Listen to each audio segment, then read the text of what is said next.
Bon, excusez-moi, il y a eu un bug. Je sais pas ce qui s'est passé. Donc j'ai allumé ma plaque avec une petite casserole d'eau sous mes pistoles de chocolat. Là, au bout, donc je peux arrêter. J'ai pris du chocolat noir. J'ai mis 100 grammes de pistole, j'en ai pas mis beaucoup, c'est juste pour vous montrer. Ça fond tout doucement. Donc le fond du cul de poule ne touche pas l'eau qui bout. Pour pas que le chocolat soit trop chaud et s'altère, que le goût s'altère.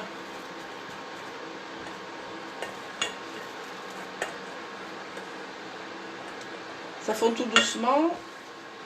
Alors j'ai près de moi le thermomètre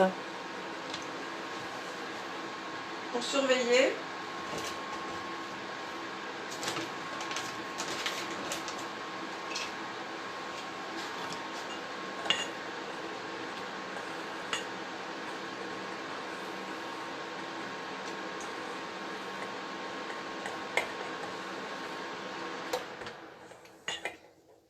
Moi je vois plus personne là. Vous êtes là ou pas? Il y a la vidéo qui s'est coupée, j'ai repris, je sais pas si je vous ai retrouvé là. Vous êtes là? Je suis pas toute seule, dites-moi que je suis pas toute seule. Allô, allô? Bon, je vais continuer quand même, je pense que vous me voyez. J'ai mon chocolat qui fond tout doucement. Là, je vais le sortir parce qu'il est assez chaud.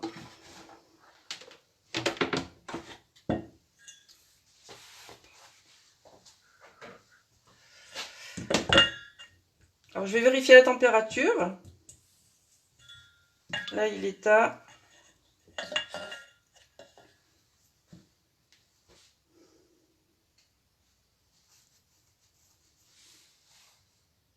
Voilà, il est autour de 40, c'est bon pour faire fondre le chocolat, c'est la bonne température. Et maintenant, on va attaquer le tempérage. Alors, le tempérage, c'est une opération qui est nécessaire quand on veut faire un joli résultat, d'avoir un beau chocolat brillant. En fait, c'est une technique qu'ont les chocolatiers pour un beau résultat. Pour que le chocolat soit brillant et vraiment très très présentable. Et en fait, c'est de la chimie, ça fait un peu comme quand on défragmente son ordinateur, c'est-à-dire que les molécules se recollent mieux une fois qu'on a fait chauffer, redescendre un petit peu la température, et le résultat est bien meilleur. Alors là, je le fais redescendre à 35. Après, quand il sera à 35 degrés, je vais rajouter un peu de beurre de cacao en poudre pour aider à l'opération. En fait, ça simplifie l'opération. Au lieu d'y avoir 3 étapes, comme font les chocolatiers en théorie, dans l'idéal, là, ça va faire que 2 étapes. C'est-à-dire que quand ça sera à 35 degrés, je vais mettre un tout petit peu de poudre cacao. En fait, voilà, ça se présente en poudre comme ça. C'est une matière grasse, donc végétale, totalement neutre en goût.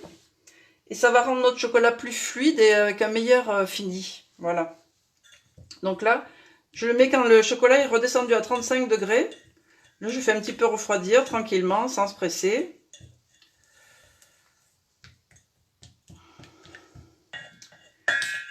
Là, on est à...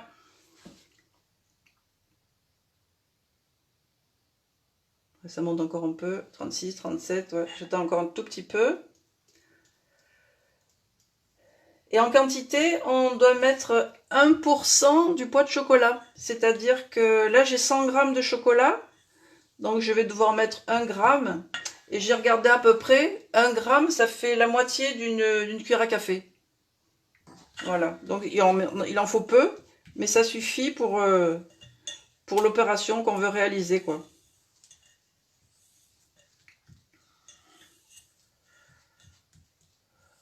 En faisant ça, je lui permets de refroidir plus vite, mais sans se presser, quoi, quand même.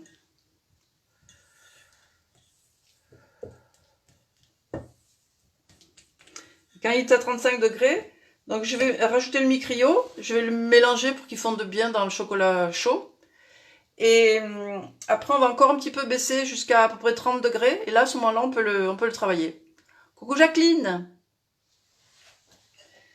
Là on est à 37, donc j'attends encore un petit peu.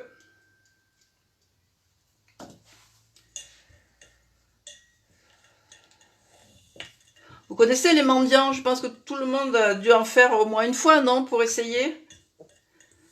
Parce que quand on n'a pas les moules et les petites formes qui changent tout, comme dans les flexipans, on fait ça sur une toile, soit une cile pâte, soit du papier sulfurisé. On fait des petits tas de chocolat, on les étale un peu.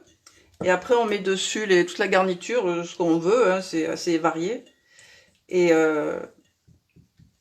on obtient des petits palets ronds. Mais là, on va faire des choses beaucoup plus jolies, beaucoup plus originales. On doit presque y être là.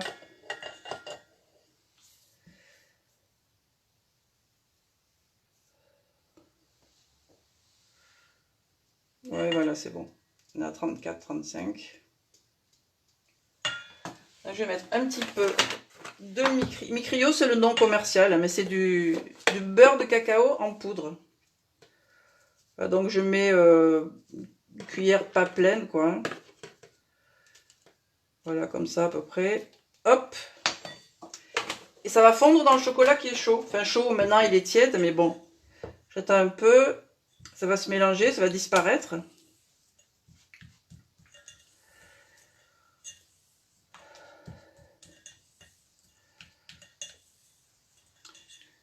Si vous avez des questions, hein, au fur et à mesure. Bonjour Dani! Vous pouvez les poser. Voilà, on va faire encore un petit peu refroidir. Jusqu'à 30 degrés. Pour le chocolat noir, c'est 30 degrés. Pour le chocolat au lait, c'est un petit peu moins. On le fait descendre encore vers 28-29. Oui, coucou Daniel. Et le chocolat blanc, pareil, un petit peu moins, à 28-29 degrés. Et pour le chocolat noir, 30-31, c'est bon. Bon, je continue de le faire un petit peu refroidir pour qu'il descende encore de quelques degrés. Et après, je vais le verser dans mes petites empreintes. Alors là, on a l'embarras du choix, avec toutes les formes qui existent, tout ce qui est mini, plus ou moins profond. Si c'est profond, on n'en met que le fond pour faire un petit palais, quoi, pour pas faire un gros morceau de chocolat. Surtout avec du chocolat noir, après on peut plus le croquer. Donc j'en ai choisi deux que j'aime beaucoup. Il y a une forme, c'est la forme feuille, c'est nouveau au catalogue, en forme de goutte, c'est très joli. Et les autres, c'est les petits cubes, que je trouve très très mignons aussi. Vous allez voir le rendu. Alors là, on est à... Oh, ça va être... Ouais, voilà, 29,5, 30, c'est bon. Voilà, du chocolat. Quand on manipule du chocolat, en général, on en met partout, hein, mais il ne faut pas s'inquiéter, c'est normal. Bon, je vais approcher mes empreintes. Voilà, c'est ça les feuilles, ces petites formes comme ça. Vous voyez? C'est assez profond, mais je ne remplis pas. Alors, j'ai déjà préparé tout à l'heure pour vous montrer le démoulage. Donc, je vais en faire quelques-unes comme ça. Alors, je prends une cuillère, je vais mettre un petit peu dans chaque alvéole. Vous voyez bien, là, ça va? Hop, je mets à peu près l'équivalent d'une cuillerée pleine. Hein. Hop, après, je vais l'étaler.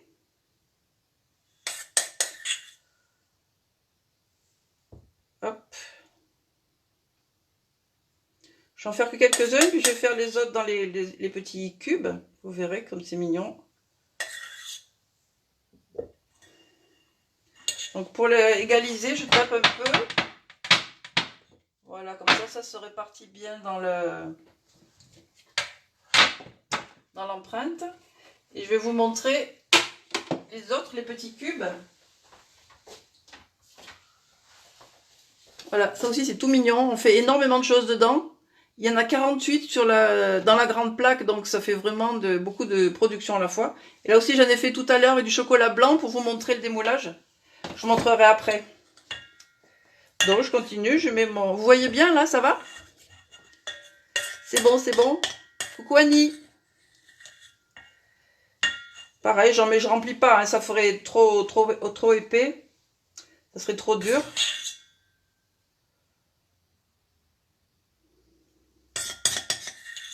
Vous voyez comme c'est un chocolat, c'est un chocolat de couverture qu'utilisent les professionnels de la chocolaterie, parce qu'il il est différent du chocolat pâtissier qu'on trouve en tablette, dans le commerce, hein, parce qu'il est beaucoup plus fluide quand on le fait fondre. Là, vous voyez comme il coule bien. Le chocolat noir en tablette, on n'a pas du tout la même chose. C'est pâteux. Donc c'est un petit peu compliqué si on veut faire quelque chose de joli, de bien fini, de très présentable.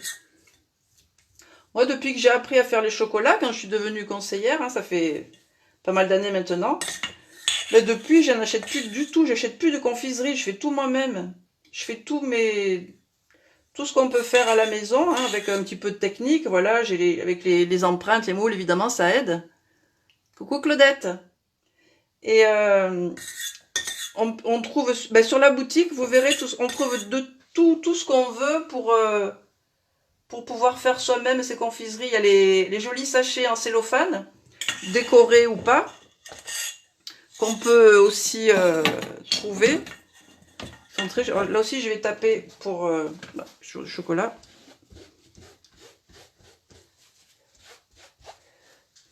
Je vais vous montrer. Bon là, il y a un petit peu qui est là à côté, mais c'est pas grave. Et là maintenant, on va garnir avec plein de choses, tout ce qu'on veut, tout ce qu'on aime. Alors j'ai plein de choses. Alors regardez, j'ai des noix de cajou. J'ai des noisettes, des amandes, des noix, des écorces d'orange confite ou de citron aussi, des écorces de citron confites. J'ai des raisins secs, j'ai du gingembre confit. Je sais pas si vous les aimez, moi j'adore le gingembre confit. On peut en mettre aussi. Tout ce qui est joli, qui donne du goût. Après on a la surprise à la dégustation. Il faut se méfier pour le gingembre, il y a des gens qui n'aiment pas du tout. J'ai des amandes émondées aussi, qu'on peut mettre par-dessus notre chocolat. J'ai des noisettes. Alors je les ai coupées en deux. Vous voyez, là je trouve que c'est plus joli. Hop, petite noisette. J'ai aussi des raisins secs. Ça fait un peu de moelleux. Il y a du croquant, du moelleux, du fondant. Hop.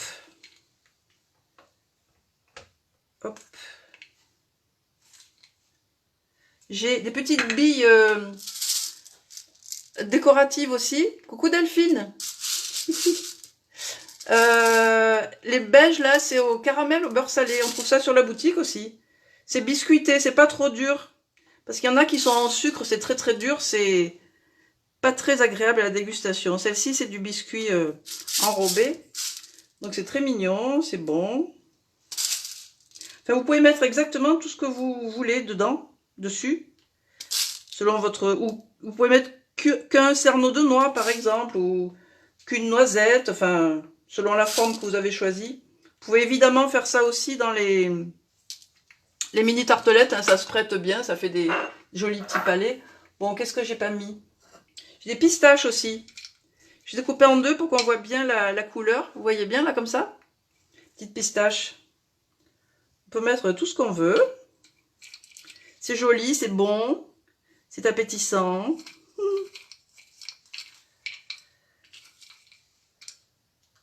Hop, petit bout de pistache. Je vais en mettre là aussi. Il faut se méfier que le chocolat durcisse pas trop vite. S'il fait pas très chaud dans la pièce, ça risque de durcir et vous pourrez plus mettre vos petites choses dessus parce qu'elles vont plus coller après. Donc là, voilà, ben j'ai bien garni. Il y a aussi des cerneaux de noix. Bon, ça fait un peu gros, on peut le couper en morceaux. Enfin bon, vous avez compris le principe. Donc là, on va mettre à refroidir, enfin à cristalliser, c'est le terme exact. Et après, je démoulerai celles qui sont, les mendiants qui sont prêts, comme ça vous verrez bien. Alors j'enlève ça, ça c'est fini. Regardez, vous voyez bien là? Ça fait des petites gourmandises bien appétissantes. Je vais les mettre de côté.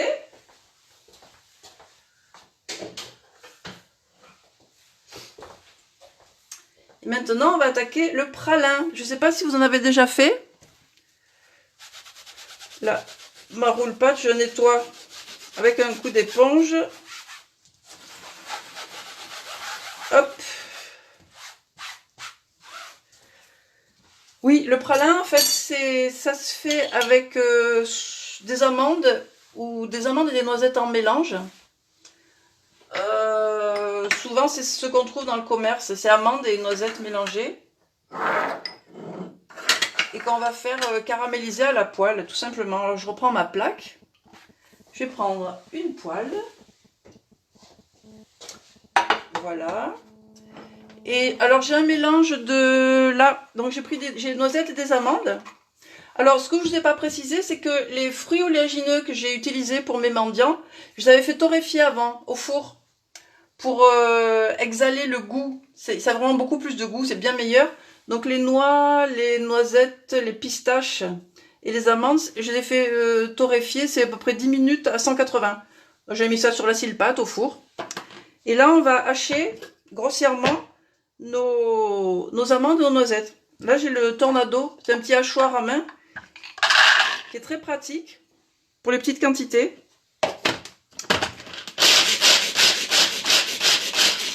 Bon, ça fait du bruit, mais c'est efficace. Je mélange un peu.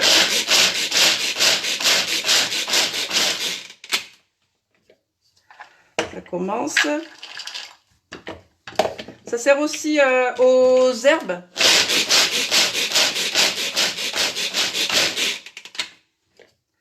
Voilà, ça commence à être bien haché. Je fais encore un petit coup.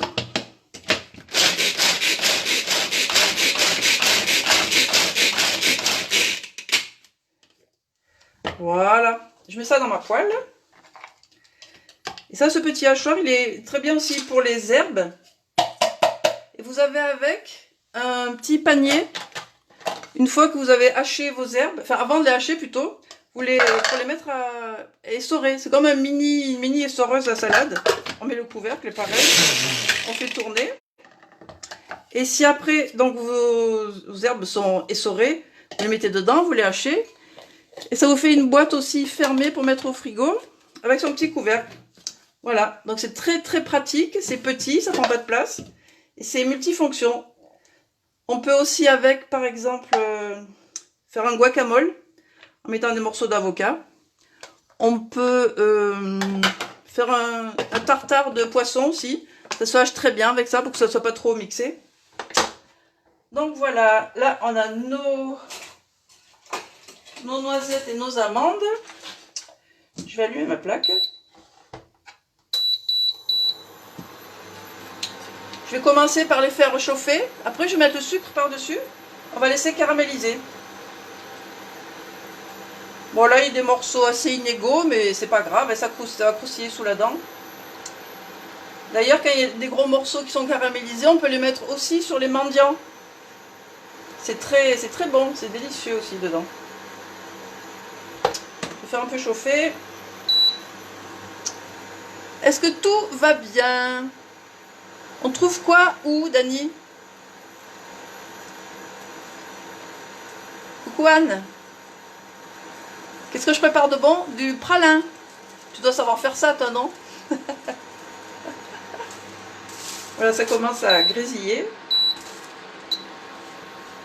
Là, je mets assez fort, hein. J'ai mis à 8 sur 10 le thermostat.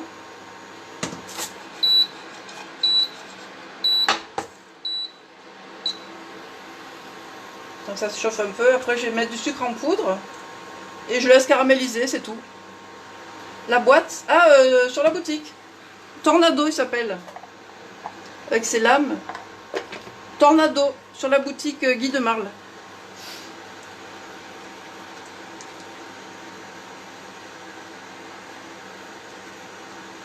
Ça commence à sentir bon. Là, j'ai versé le sucre en poudre. Bon, les quantités, c'est plutôt au pif. Là, je dois avoir à peu près 60-70 grammes de noisettes et pareil d'amandes. Le sucre, je sais pas, j'en mets pas mal, je saupoudre. Je vois ce que ça donne. Si ça suffit, bah c'est bon. Sinon j'en rajouterai. Il faut que les fruits soient enrobés.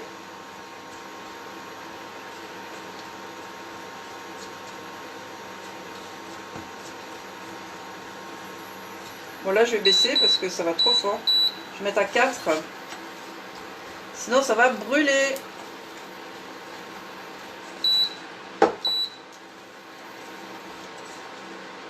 Ça commence à caraméliser, je sens que ça colle.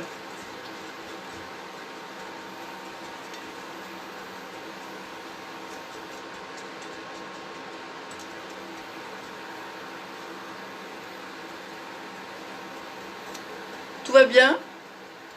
Coucou Martine! Bah oui, tu vois, ça y est, je me suis lancée dans les lives. Samedi prochain, je vais faire du salé. On arrête un peu dans les sucreries, là, ça va comme ça. Non, mais j'en referai. Hein.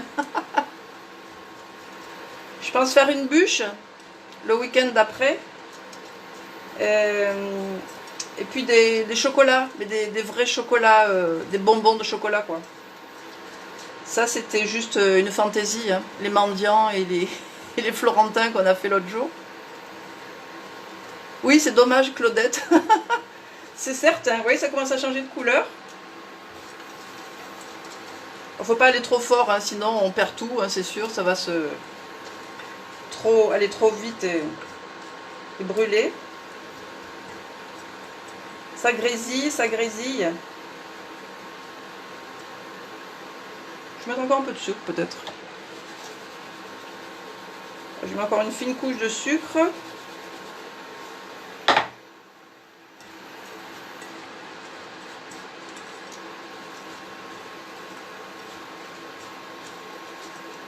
Donc ça, on va obtenir du pralin en grains. On peut, coucou Chantal, on peut hacher plus fin, on peut le couper au couteau si on veut, on peut l'hacher au couteau. Du pralin en grains. Si on mixe un peu, quand c'est refroidi, on a du pralin en poudre. Et après, si vous continuez de mixer longtemps, mais par étapes pour pas que ça chauffe votre préparation. Coucou Myriam. Et vous obtenez de la pâte de praliné. Puisque au bout d'un moment, quand on mixe les fruits, il y a leur huile qui commence à sortir. Et ça se mélange avec la poudre, ça fait une pâte. Mais il faut aller par étapes, il ne faut surtout pas que ça risque de chauffer avec le mixage. Donc c'est un petit peu... Il faut s'arrêter de temps en temps et reprendre. Et au bout d'un moment, il y a l'huile qui se dégage et vous avez une pâte de praliné. Et ça aussi, on s'en sert pour beaucoup de choses. En pâtisserie, pour garnir les gâteaux, même pour... comment ça s'appelle? Pour fourrer des chocolats. C'est vraiment du praliné.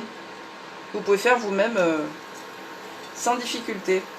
Bon, ça commence à être pas mal. Hop. Bon, je vais mettre encore un tout petit peu de sucre. C'est un peu plus enrobé.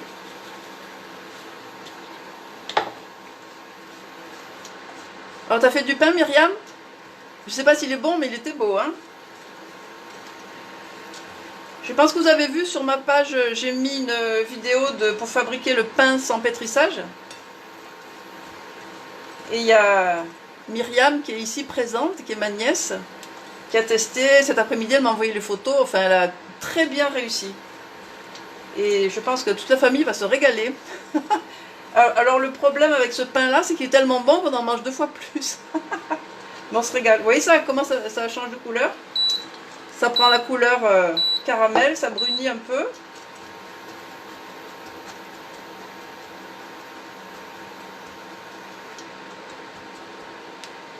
Je vais mettre un poil plus chaud pour terminer. Après, j'arrête. Après, je laisserai refroidir sur une toile de cuisson. Et après, on peut l'utiliser comme on veut. Ça peut garnir des gâteaux. On peut l'inclure dans des chocolats si on veut faire des chocolats. Je ferai ça dans 15 jours quand je vais faire des bonbons de chocolat. Je vais utiliser ça.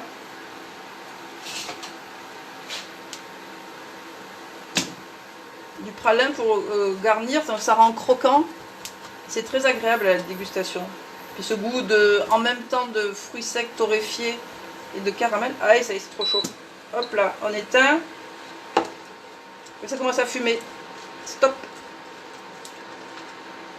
Je vais verser ça sur la cile-pâte.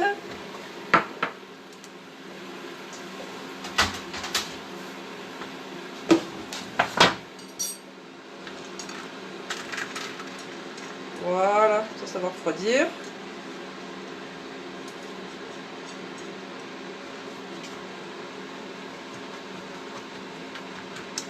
Voilà. Vous voyez, c'est pas compliqué.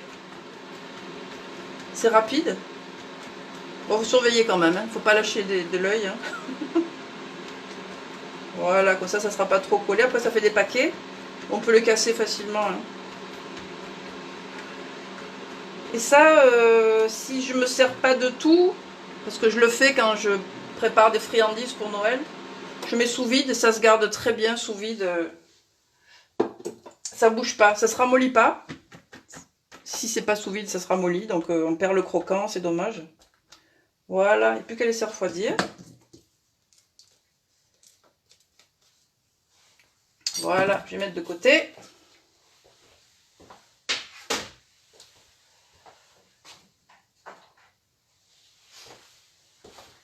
Je vais venir démouler les mendiants que j'avais fait tout à l'heure. Avant que vous arriviez, pour vous montrer. Alors j'avais pris du chocolat au lait. Là, quand je fais en direct, je prends du chocolat noir parce que ça durcit plus vite. Vous voyez comme c'est joli. Alors là, c'est un peu épais. Et comme c'est du chocolat au lait, vous voyez bien, c'est pas trop dur. Mais je pourrais pas faire aussi gros avec du chocolat noir, ça serait trop dur.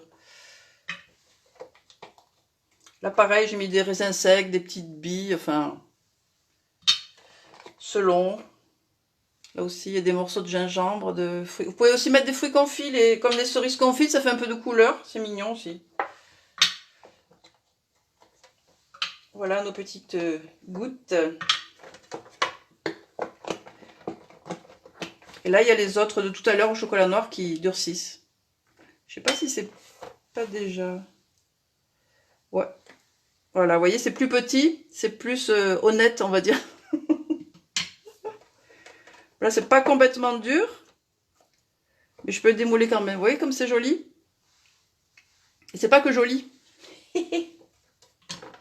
Donc, si vous faites avec les trois chocolats différents, ça fait vraiment un très joli assortiment pour offrir. Vous mettez ça, des florentins, les palets de nougatine que j'ai enrobés de chocolat. Vous avez dû voir la suite sur ma publication. Et après, sur la boutique, vous avez des petits sachets comme ça pour offrir avec un petit peu un joli ruban. Et il y en a aussi, là c'est tout simple, il y en a aussi avec des décos dorés pour Noël. Vous verrez, il y a tout ce dont vous pouvez avoir besoin pour faire des heureux. Et du coup, vous n'aurez plus acheter des chocolats qui coûtent cher. Si on veut des bonnes choses, ça coûte très cher. Là, vous le faites. En plus, il y a le plaisir de le faire soi-même. De dire c'est moi qui l'ai fait, n'est-ce pas? Et là, j'en ai fait au chocolat blanc, justement, pour vous montrer aussi. Comme c'est mignon. Regardez comme ça fait un joli petit palais. C'est joli, hein? Et avec 3 fois rien, vous faites un assortiment de friandises tout à fait honnête et présentable. Ça fait plaisir aussi. Voilà nos petits... Hop. Vous voyez?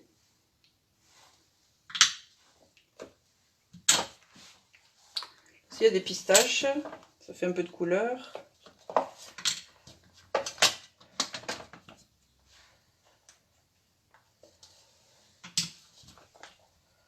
Là, je les ai fait bien fins. Comme ça fait pas trop grosses bouchées. Donc, j'ai rempli que le fond des empreintes.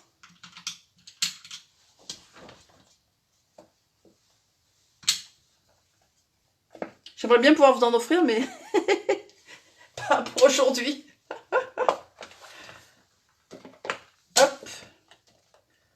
Hop. Je vais voir si les autres sont démoulables. Ce qu'on a fait tout à l'heure. Ouais, c'est déjà durci. Avec le chocolat noir, ça va très vite. Regardez. Regardez comme c'est mignon.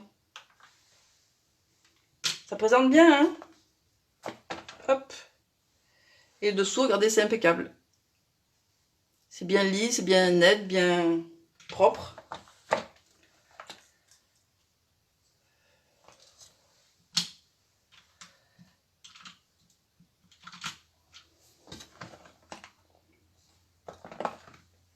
Et là, en tout, vous voyez, j'avais le chocolat noir, j'avais mis 100 grammes, ce que j'ai fait tout à l'heure devant vous, là.